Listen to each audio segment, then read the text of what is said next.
আজ আমরা এমন একজন মুসলিম শাসকের জীবনী সম্পর্কে জানব, যিনি মাত্র 7 বছরের ব্যবধানে সাধারণ সৈনিক থেকে সেনাপ্রধান এবং একটি প্রদেশের গভর্নর পদে অধিষ্ঠিত হয়েছিলেন। তিনি হলেন হযরত খান জাহান আলী রহমাতুল্লাহ আলাইহি।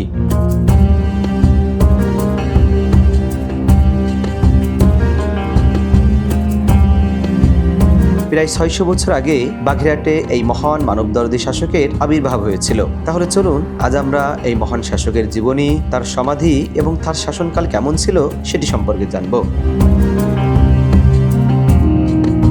হ্যালো এভরিওয়ান, আসসালামু আলাইকুম। আশা করি সকলেই ভালো আছেন। This is traveller Tahidul Islam and welcome to my YouTube channel.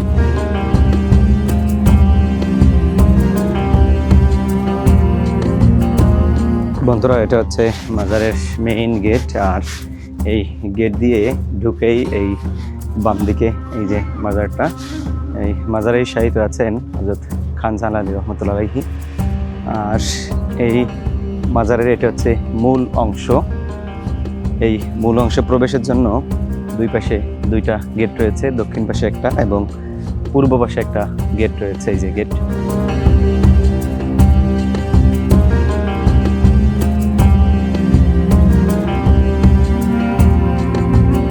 এখন দাঁড়িয়ে আছি খান জাহান রহমতুল্লাহ আলাইহির ঠিক কবরের সামনেই, অর্থাৎ এই যে সাদা রঙের যে বিল্ডিংটা দেখছেন এর মধ্যেই উনি শুয়ে আছেন। আর ওনার আসলে কবরের ভিতরে ভিডিও করা সম্পূর্ণ নিষিদ্ধ, এজন্য আমরা ভিতরে যেতে পারছি না। ভিতরে যে আমি কবর জিয়ারত করে আসছি।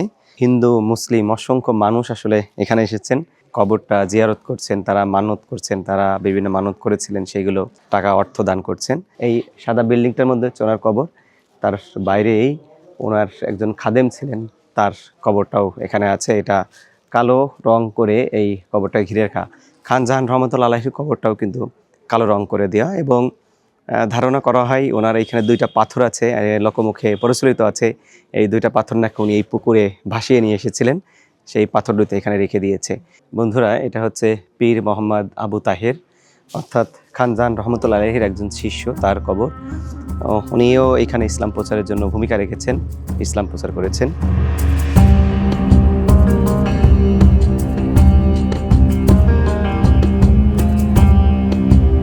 খান জাহান আলী ছিলেন একজন মুসলিম ধর্মপ্রচারক এবং বাংলাদেশের বাগেরহাটের স্থানীয় একজন শাসক। তার অন্যান্য নামের মধ্যে রয়েছে উলুগ খান, খান আজম ইত্যাদি। হযরত খান জাহান আলী রহমতুল্লাহি 1369 খ্রিস্টাব্দে দিল্লিতে এক সম্ভ্রান্ত পরিবারে জন্মগ্রহণ করেন। তার পিতার নাম আকবর খাঁ এবং মাতার নাম ছিল আম্বিয়া বিবি। ধারণা করা হয় তার পূর্বপুরুষগণ তুর্কি জাতিভুক্ত ছিলেন।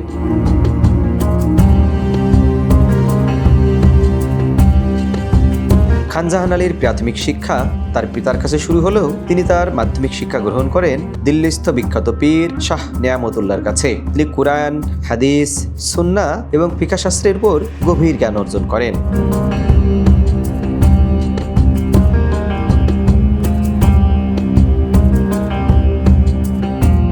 ইসলাম প্রচারে তার বিশেষ অবদান রয়েছে। হযরত খান জাহান আলী 1389 খ্রিস্টাব্দে সেনাবাহিনীতে সেনাপতি পদে কর্মজীবন শুরু করেন। কর্মদক্ষতা ও নেতৃত্বের গুণাবলীর জন্য তিনি অল্প সময়ের মধ্যেই প্রধান সেনাপতির পদে উন্নীত হন।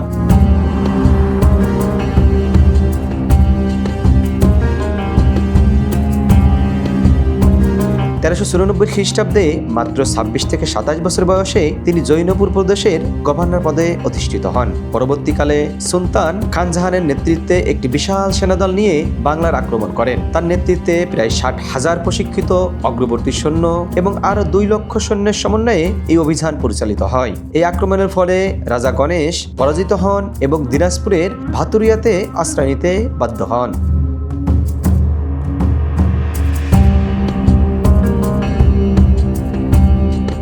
1418 খ্রিস্টাব্দে খান জাহান যশোরের বারোবাজারে অবস্থান করেন এবং বাংলার দক্ষিণ পশ্চিমে ইসলাম ধর্ম প্রচার করেন এবং প্রসার শুরু করেন। তিনি যশোরের বারোবাজারে বেশ কয়েকটি মসজিদ, মাদ্রাসা, পুকুর এবং বিভিন্ন স্থাপনা নির্মাণ করেন।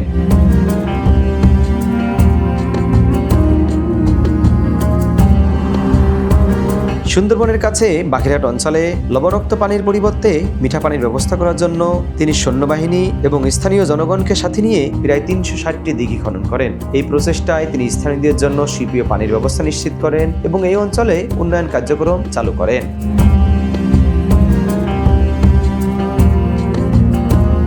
তিনি বৃহত্তম খুলনা, যশোর ও বরিশাল অঞ্চলে অসংখ্য মসজিদ, মাদ্রাসা, রাস্তা, সেতু এবং দিঘি নির্মাণ করেন। জনশ্রুতিতে আছে তিনি প্রায় 360টি মসজিদ এবং 360টি দিঘি খনন করেছিলেন। লবণাক্ত পানির অঞ্চলে সুপেয় পানির ব্যবস্থা করতে তিনি খানজালি দিঘি বা ঠাকুর দিঘি এবং ঘোড়া দিঘির মতো বিশাল জলাশয় খনন করেন।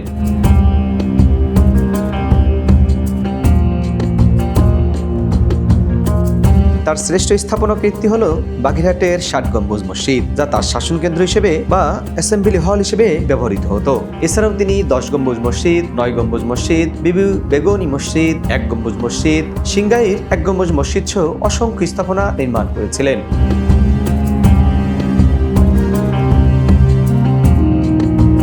খান জাহানের প্রথম স্ত্রীর নাম সোনা বিবি। কথিত আছে সোনা বিবি ছিলেন খান জাহানের পীর নূর কুতুবুল আলমের একমাত্র কন্যা।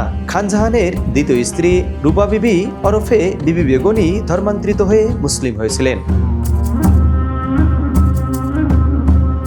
খান জাহান আলী তার 2 স্ত্রীর নাম অনুসারে সোনা মসজিদ এবং বিবি বেগনি মসজিদ নামে মসজিদ নির্মাণ করেছিলেন। তবে এই 2 স্ত্রীর নাম লোকমুখে প্রচলিত হয়েছে বলে ধারণা করা হয়, কারণ খান জাহান আলী ইসলামী সংস্কৃতির একজন পৃষ্ঠপোষক এবং আরবি ফার্সি শাস্ত্রের শিক্ষিত একজন মুসলিম সাধু ছিলেন।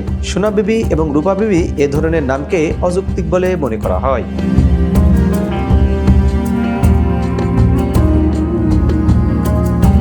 কি বলবো, খুবই দুঃখজনক ব্যাপার হচ্ছে আমরা অ্যাজ এ মুসলিম হিসেবে আসলে আমরা ইসলাম কীভাবে পালন করব সেটা থেকে আমরা আসলে অনেক যোজন দূরে চলে গেছি। এখানে সিজদা দিচ্ছে, কান্নাকাটি করতেছে। আসলে কান্নাকাটি করার দরকার ছিল আল্লাহর কাছে। যাই হোক, এখানে এসে যেমন ভালো লাগে তেমন আবার খারাপও লাগে। আল্লাহর একজন প্রিয় বান্দা হয়তো তিনি ছিলেন, যিনি ইসলামের জন্য অনেক কাজ করেছেন, অনেক মসজিদ মাদ্রাসা নির্মাণ করেছেন হযরত খান জাহান রহমতুল্লাহ আলাইহি। যাক, তুলনামূলক আগে থেকে এখানে অনেক এই ধরনের শিরকিয়াত কমে গিয়েছে, নেই বললেই চলে। মানে এখানে আসলে এই পাথরকে কেন্দ্র করে অনেক সেজদা দেওয়া হতো, অনেক শিরকিও করা হতো, যেগুলো আস্তে আস্তে একেবারেই কমে চলে এসেছে। বন্ধুরা, আমি এই মাজারের এখানে এসে 2 জন বন্ধুর সাথে পরিচিত হলাম। ভাইরা নারায়ণগঞ্জ থেকে চলে এসেছেন, ট্রাভেলার, ভ্রমণ পেশু। আমার থেকেও ভ্রমণ পেশু মনে হচ্ছে। ভাইরা বাংলাদেশের বিভিন্ন জায়গায় ঘোরেন। আমি মোহাম্মদ শামীম খান সুজন, আমরা নারায়ণগঞ্জ থাকি। আমার বন্ধু মোহাম্মদ বাবু। আর আজকে এখানে ভাইয়ের সাথে দেখা হচ্ছে যে আমরা মাজারের সামনে আসছি ঘুরতে। তো এখানে ভাইয়ের সাথে দেখা হলো, যে পরিচয় হলো, যে ভাই ক্যামেরা দেখে আর বিশেষ করে আমি জিজ্ঞাসা করলাম যে আপনার কি ইউটিউব চ্যানেল আছে? দেখে কেমন লাগলো? বাগেরহাট জেলাটাই সুন্দর। বাগেরহাট জেলাটাই সুন্দর। আর বিশেষ করে যেই 10 গম্বুজ, 9 গম্বুজ মসজিদ, মাজার, 60 গম্বুজ মসজিদ, এগুলো দেখার মতো অনেক সুন্দর জায়গা। চাইলে আপনারাও আসতে পারেন। আর বাইকে মোটামুটি লাইক কমেন্ট শেয়ার করেন। থ্যাংক ইউ, ভালো লোক। দেখ, বাগেরহাটে আসলে একটা সুবিধা আছে, অনেকগুলো মসজিদ আছে। খান জাহান রহমতুল্লাহ এই সময়ে তৈরি করেছিলেন। এটা খুবই ভালো, ঐতিহাসিক অনেক নিদর্শন দেখার সুযোগ আছে বাগেরহাটে। হযরত খান জাহান আলী রহমতুল্লাহ আলাইহি 1459 খ্রিস্টাব্দে 60 গম্বুজ মসজিদের দরবার গৃহে এশার নামাজরত অবস্থায় 90 বছর বয়সে মৃত্যুবরণ করেন। হযরত খান জাহান আলী রহমতুল্লাহ আলাইহি প্রায় 600 বছর পূর্বে মৃত্যুবরণ করলেও আজও ইসলাম প্রচারে তার অবদান, মানুষের প্রতি তার ভালোবাসা, তার নির্মিত নান্দনিক সব স্থাপনা আমাদের অনুপ্রেরণা যোগায়।